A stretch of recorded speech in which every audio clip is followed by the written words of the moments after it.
Fala galera, saudações vascaínas, começando mais um vídeo aqui no canal. Eu sou o Juninho, você está no canal Machão da Gama para mais um giro de notícias, a primeira edição dessa sexta-feira, para a gente atualizar aqui todas as informações sobre o nosso Vasco da Gama. E nesse vídeo você vai saber que o Vasco fez uma proposta por um atacante brasileiro que está atuando no futebol do exterior, jogou na última temporada lá no México. Você vai saber aqui alguns detalhes, dessa negociação. Vamos falar também sobre o Matheus Barbosa, que é aguardado hoje no Rio de Janeiro, para assinar com o Vasco. Será reforço do Vasco aí para a temporada de 2022. Vamos falar sobre Vanderlei. Olha só, a situação do Vanderlei pode ter aí uma reviravolta e o jogador ser reintegrado ao elenco do Vasco. E também falaremos sobre Copinha, O Vasco já conhece o seu adversário e segue firme aí rumo ao título da Copa São Paulo de Futebol Júnior. Tudo isso depois da vinheta, mas antes da vinheta eu conto com você deixando aquele like esperto,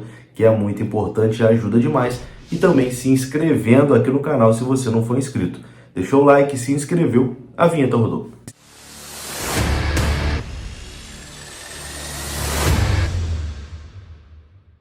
Então bora lá, meus amigos, começando mais um vídeo. A Copa São Paulo tá aí, tá rolando, tem jogo todo dia. Para você não perder nenhuma informação, você tem que ter o OneFootball no seu celular. Lá você tem a tabela completa, todos os jogos, chegou agora a fase decisiva. Amanhã já tem jogo do Vasco na Copinha, e para você ficar por dentro aí de todos os detalhes, é só você baixar no link que está aqui na descrição desse vídeo. É totalmente de graça, o OneFootball é um aplicativo gratuito, só baixar no link da descrição e também no QR Code, Você pode apontar aí a câmera do seu celular e baixar no QR Code que apareceu na sua tela, completamente de graça. O OneFootball é um parceiro oficial do Vasco e um parceiro também aqui do canal Machão da Gama. E olha só, final de semana tem campeonato alemão, E campeonato alemão é de graça no OneFootball, você pode baixar e acompanhar sem pagar nada por isso, não tem pegadinha.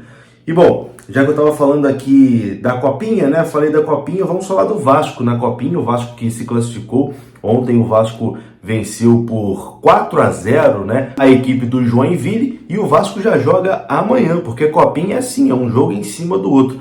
E o Vasco vai encarar o Grêmio Audax. Vasco e Grêmio Audax pela terceira fase da Copinha. A partida será amanhã às 5h15 da tarde.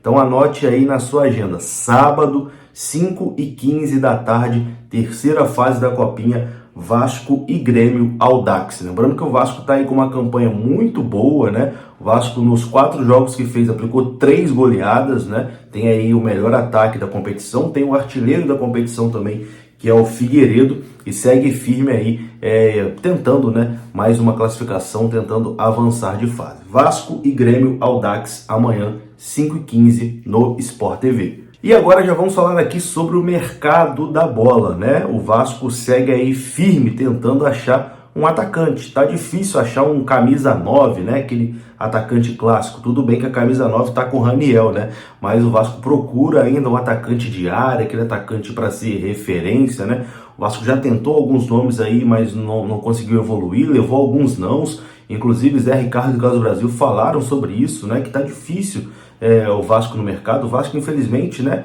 por toda a confusão que é o Vasco, fama de mal pagador também, por não pagar salário em dia, tá difícil convencer os jogadores a aceitarem as propostas do Vasco. Quem tem uma proposta de outro lugar, acaba aceitando de outro lugar e deixando o Vasco chupando o dedo, Mas enfim, o Vasco agora tem um novo alvo para ser a referência ali no ataque. O Vasco está conversando com Pedro Raul. Lembra do Pedro Raul, um atacante que jogou no Botafogo na temporada de 2020? A informação é do Vene Casagrande e, segundo o jornalista Vene Casagrande, na busca por um camisa 9, o Vasco demonstrou interesse e começou aí conversas com o Kashima Reysol para saber a situação do Pedro Raul.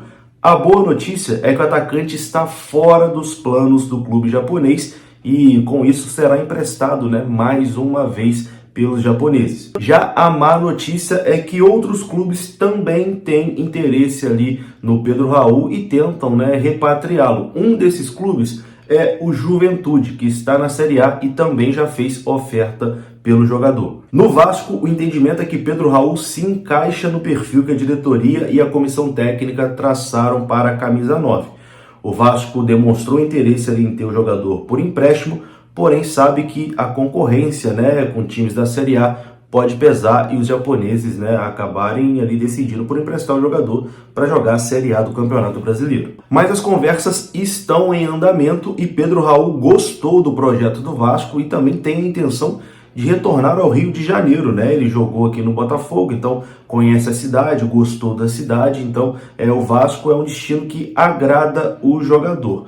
Mas a liberação dele depende do Kashima, Ele não vai ficar lá no Kashima. O treinador do clube japonês já disse que não conta com ele, para essa temporada de 2022. Mas aí o clube decide para onde vai emprestá-lo e talvez não queira colocar o jogador jogando uma segunda divisão de Campeonato Brasileiro. Mas o Pedro Raul gostou ali, da possibilidade de voltar ao Rio de Janeiro e também de trabalhar com o Zé Ricardo, que é um profissional que ele gosta. Na última temporada, o Pedro Raul estava no Juárez do México, E desde que ele foi contratado pelo clube japonês, quando ele estava ainda no Botafogo, ali no comecinho de 2021, o Kashiwa pagou 10 milhões de reais para comprar o Pedro Raul junto ao Botafogo, mas em nenhum momento ele conseguiu se firmar lá no futebol japonês, não conseguiu se adaptar, e aí ele foi emprestado na última temporada para o futebol mexicano, e agora será emprestado mais uma vez, porque o treinador já disse que não conta com ele para essa temporada. Pelo Botafogo, o Pedro Raul fez 39 jogos, marcou 12 gols e deu 2 assistências. Pelo Kashiwa, ele fez 11 jogos, 3 gols e 3 assistências. E pelo Juárez do México, ele fez 7 jogos, 2 gols e 1 assistência. Esse aí é o histórico, do Pedro Raul, alvo do Vasco nesse momento para ser o camisa 9, que será emprestado aí pelo clube japonês. O Vasco está na briga, mas é uma situação que a diretoria do Vasco vê como difícil, mas que pode acontecer. Quero saber a sua opinião. Pedro Raul no Vasco, acha um bom nome para a Série B ali, seu camisa 9? Acha que seria uma boa contratação? A sua participação é muito importante aqui nos comentários. Bom, e vamos falar agora aqui de uma situação que já está definida, Matheus Barbosa. Matheus Barbosa chega hoje ao Rio de Janeiro para assinar com o Vasco da Gama, contrato de 2 anos. Ele é aguardado no aeroporto do Rio de Janeiro às 3 da tarde. Está marcado para ele chegar às 3 da tarde no aeroporto Santos Dumont, aqui no Rio de Janeiro. Depois o jogador vai direto para a zona oeste da cidade, ali para o CT Moacir Barbosa, onde ele vai realizar exames e assinar o seu contrato. O volante Matheus Barbosa estava no Atlético Goianiense, emprestado pelo Avaí, e agora assina em definitivo com o Vasco, por 2 temporadas. O Vasco terá 70% dos direitos econômicos do jogador, o Avaí ficou com 20% e o próprio jogador ficou com 10%. Matheus Barbosa, como a gente já vem dizendo aí, há alguns dias, será volante do Vasco nessa temporada de 2022 e pode até ser anunciado hoje de forma oficial pelo Vasco, A gente aguarda esse anúncio, mas o Vasco bem provavelmente deve anunciar hoje a contratação do Matheus Barbosa. Bom, entrando aqui na parte final desse vídeo, vamos falar sobre um jogador que já estava fora dos planos, mas que pode retornar. Veja só, estou falando do goleiro Vanderlei. Vasco e Vanderlei não chegaram num acordo ali para rescisão do contrato do jogador. O Vanderlei cumpriu as metas do contrato passado, por isso tinha renovação automática. O Vasco colocou o Vanderlei para treinar em separado até conseguir resolver essa situação do contrato. Mas ontem o próprio Carlos Brasil admitiu, que olha, se o Vanderlei quiser voltar a treinar ali com o elenco, ele pode ser reintegrado, etc e tal. E essa possibilidade realmente vem ganhando força. O Vanderlei pode realmente ser reintegrado ao elenco do Vasco para essa temporada de 2022. Não seria o goleiro titular, mas o jogador passaria a treinar ali, a fazer as atividades com o restante do grupo, com o restante do elenco. A informação que a gente tem é que o Vanderlei estava bem chateado, de ter que treinar separado. É um cara que já está ali na parte final da sua carreira, bem possivelmente quando terminar esse contrato ele deve se aposentar, e ele ainda acha que pode ser útil, pode ser útil ali no desenvolvimento dos jogadores, os jogadores que são mais jovens, etc e tal. Então o Vanderlei tem também esse desejo de voltar a trabalhar com o grupo, e isso pode acontecer, O Vanderlei pode ser reintegrado e voltar a fazer parte aí dos planos do Vasco para a temporada de 2022. Isso não significa que ele vai brigar por posição, etc e tal. vai ficar ali, vai ficar treinando, né? Mas também, quem sabe, né? Às vezes um goleiro se machuca, o outro tá suspenso, pode acabar sobrando ali pro Vanderlei jogar. E no mais, apesar do Vanderlei tecnicamente ter deixado a desejar na temporada passada, ele nunca desrespeitou o Vasco, né? Sempre cumpriu ali as suas obrigações certinho. Enfim, vamos aí aguardar o desfecho dessa situação também do Vanderlei. E eu vou ficando por aqui. Se você gostou do vídeo, deixa o like que é importante. Se inscreva aqui no canal. Saudações vascaínas. Até a próxima. Fui!